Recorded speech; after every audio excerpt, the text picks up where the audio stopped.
আজকে বড় বোনের আবদার পূরণ করতে গিয়ে পড়ে গেলাম মহাবিপদে। আপনাদের সাথে শেয়ার করব, আশা করি ফুল ভিডিওটা দেখবেন।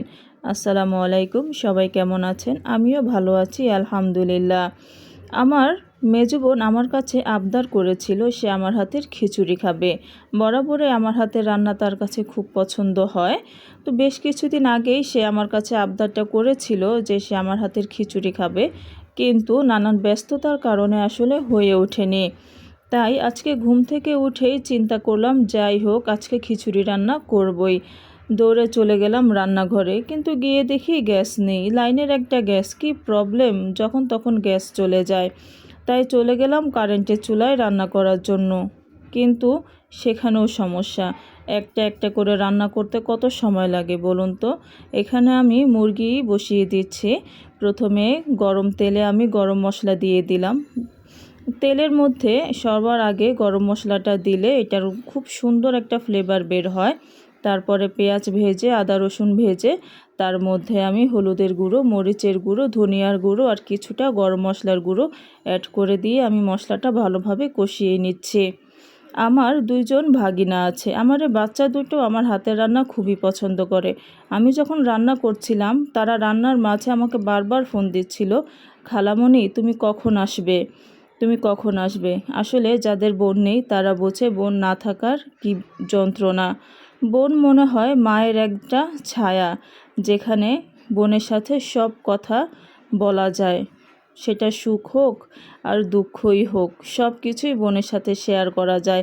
আজকে কি করলাম, কি হলো না হলো, শপিংয়ে গিয়ে কি কেনাকাটা করলাম, কোথায় কি ভালো পাওয়া যায় না পাওয়া যায়, সব কিছুই বোনের সাথে শেয়ার করা যায়। আসলে বোন থাকাটাও একটা ভাগ্যের ব্যাপার। এই তো আমি মুরগিগুলো কষিয়ে নিচ্ছি। মুরগিগুলো ভালো করে কষানো হয়ে গেলে এখানে আমি আলু অ্যাড করে দেব। এখন অবশ্য বাজারে নতুন আলু অ্যাড হয়েছে। নতুন আলু খেতে কার না ভালো লাগে বলেন? কেন জানি না, আমার কাছে সবসময় আমরা যে আলুটা খাই সেটার থেকে না আমার কাছে নতুন আলুটাই বেশি ভালো লাগে। আমার বোনের বাচ্চা দুটো তারা আমার হাতের রান্না এত পছন্দ করে, আমি জানি না আমার পরিবারের সবাই খুব পছন্দ করে। সবাই বলবে একইভাবেই তো রান্না করি, কিন্তু কেন জানি না তোমার হাতের রান্নাটাই বেশি ভালো লাগে। আসলে আমিও জানি না কেন আমার হাতের রান্নাটা ভালো লাগে। মাঝে মাঝে মনে হয় নিজেরটা নিজেই বলি, আমি কেন এত ভালো রান্না করি। কি একটা হাস্যকর ব্যাপার, তাই না? এই তো আমি আলু অ্যাড করে দিচ্ছি। আলুগুলো আমি কিছুক্ষণ মুরগির সাথে কষিয়ে নেব।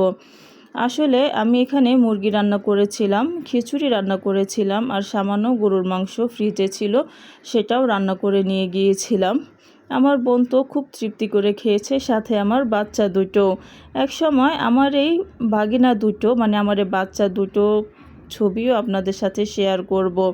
এই তো আমি এখানে গরম পানি দিয়ে দিয়েছি যেন তাড়াতাড়ি হয়ে যায়। আসলে তরকারিতে গরম পানি দেওয়াটাই আমার মনে হয় ভালো। সেখানে মাংসগুলো দেখা যায় ঠান্ডা পানি দিলে মাংসটা একটু শক্ত হয়ে যায়, গরম পানি দিলেই ভালো হয়। আমি এখানে গরম পানি দিয়ে দিয়েছি। আমার রান্না করতে করতে প্রায় অনেকটা সময় লেগে গিয়েছিল, কারণ শুধু এই একটা ইন্ডাকশন চুলাতেই আমি মুরগিটা রান্না করেছিলাম, খিচুড়ি রান্না করেছিলাম আর মাংস রান্না করে নিয়ে গিয়েছিলাম। অনেকটা সময় লেগে গিয়েছিল। আসলে আমরা 3 বোন, আমি সবার ছোট। আমার বড় বোন আমার থেকে একটু দূরে থাকে, চাইলেও না কেন যেন বড় বোনের কাছে ছুটে যেতে পারি না। সময় হয় না, দূরে থাকার কারণে যাওয়া হয় না। কিন্তু আমার মেজো বোন সে আমার বাড়ির পাশেই